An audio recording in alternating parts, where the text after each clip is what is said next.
बता दें कि पूर्णिया के सांसद पप्पू यादव की एक गिरफ्तारी के बाद बिहार की राजनीति काफी ज्यादा गर्म हो गई है और इसके बाद केंद्रीय मंत्री चिराग पासवान ने जो कहा है वो जरूर सुनना चाहिए, क्योंकि पप्पू यादव की गिरफ्तारी से पूरी तरीके से राजनीति बदलती हुई नजर आ रही है और सभी का अपना अपना स्टैंड है। नमस्कार, मैं हूं संजीव और आप देख रहे हैं आप तक न्यूज। अगर आप हमारे चैनल पर नए हैं तो चैनल को जरूर सब्सक्राइब कर लें। केंद्रीय मंत्री चिराग पासवान ने निर्दलीय सांसद पप्पू यादव की गिरफ्तारी पर कहा है कि यह एक प्रक्रिया का हिस्सा है, कोई भी बिना वजह किसी सांसद को गिरफ्तार नहीं कर सकता है। उन्होंने कहा कि जरूर कुछ तथ्य होंगे जिनके आधार पर यह कार्रवाई की गई है। ऐसी स्थिति में मेरा मानना है कि सभी को न्यायिक प्रक्रिया पर भरोसा रखना चाहिए।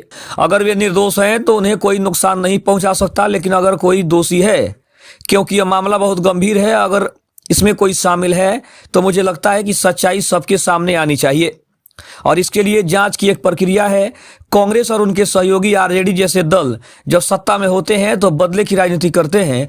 एनडीए में अगर कोई दोषी है तो उसे बख्शा नहीं जाएगा और अगर कोई निर्दोष है तो उसे कोई नुकसान नहीं पहुंचाया जाएगा। पूर्णिया के निर्दलीय सांसद पप्पू यादव को पटना पुलिस ने 31 वर्षों पुराने 1995 के संपत्ति विवाद धोखाधड़ी मामले में देर रात उनकी आवाज से गिरफ्तार किया गया है, जिसमें उन पर आरोप है कि उन्होंने एक मकान को धोखे से किराए पर लेकर बाद में अपने कार्यालय के रूप में उपयोग किया, जबकि मकान मालिक को सही जानकारी नहीं दी गई थी। इस मामले के संबंध में अदालत पहले कई मौकों पर उन्हें नहीं मिलने पर गिरफ्तारी वारंट जारी कर चुकी थी और उनके अनुपस्थित रहने पर संपत्ति कुर्की आदेश भी दिए थे, जिसके बाद पुलिस ने कोर्ट के निर्देश पर कार्रवाई शुरू की है। उसके बाद देखा जाए तो गिरफ्तारी के बाद राजनीतिक प्रतिक्रियाएं तीव्र हो गई है। विपक्षी नेताओं, खास करके कांग्रेस के अध्यक्ष राहुल गांधी और प्रियंका गांधी ने पप्पू यादव की गिरफ्तारी को राजनीतिक प्रतिशोध और साजिश बताया है और आरोप लगाया है कि यह कार्रवाई बिहार सरकार तथा सत्ताधारी गठबंधन की आलोचना करने के कारण की गई है। विशेषकर उन्होंने हाल ही में पटना में नीट छात्रा की संदिग्ध मौत के मामले पर आवाज उठाई थी। विपक्ष का दावा है कि यह गिरफ्तारी आवाज दबाने की कोशिश है, न कि सिर्फ कानूनी कार्रवाई है।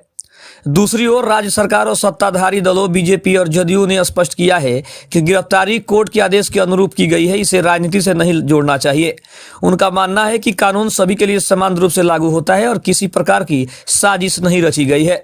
गिरफ्तारी के दौरान पप्पू यादव की तबीयत भी बिगड़ी और उन्हें अस्पताल ले जाया गया, जहां प्राथमिक जांच के बाद उनका इलाज चल रहा है। इसके बाद उन्हें न्यायिक हिरासत के लिए कोर्ट में पेश किया गया और 2 दिनों की न्यायिक हिरासत में भेजा गया है, जहां से आगे की कानूनी प्रक्रिया जारी रहेगी।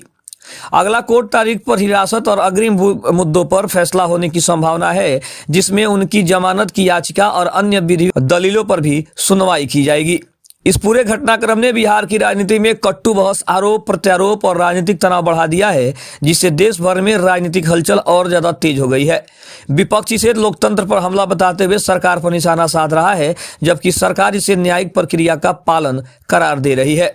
सभी का मानना है कि कहीं ना कहीं नीट छात्रा की मौत के मामले पर पप्पू यादव ने उसमें सरकार के खिलाफ जो शोर शराबा किया था, कुछ लोगों का कहना है कि शायद इसी के वजह से सरकार उनसे बदला ले रही है और नीतीश कुमार की सरकार के ऊपर सीधे आरोप लग रहा है कि ये नीतीश कुमार की सरकार का किया धरा हुआ है। लेकिन चिराग पासवान हो या फिर एनडीए के जो भी तमाम नेता हैं, सभी का यह मानना है कि ये सरासर गलत है, क्योंकि ये कानून है और कानून अपना काम कर रहा है। अगर वो दोषी हैं तो उन्हें सजा मिलेगी, अगर दोषी नहीं है तो उन्हें रिहा किया जाएगा। किसी को हिम्मत नहीं है कि उन्हें बिना दोषी होते हुए उनको सजा दिला पाए। खबर कैसी लगी कमेंट में जरूर बताइएगा। तब तक के लिए धन्यवाद। जय हिंद, जय भारत।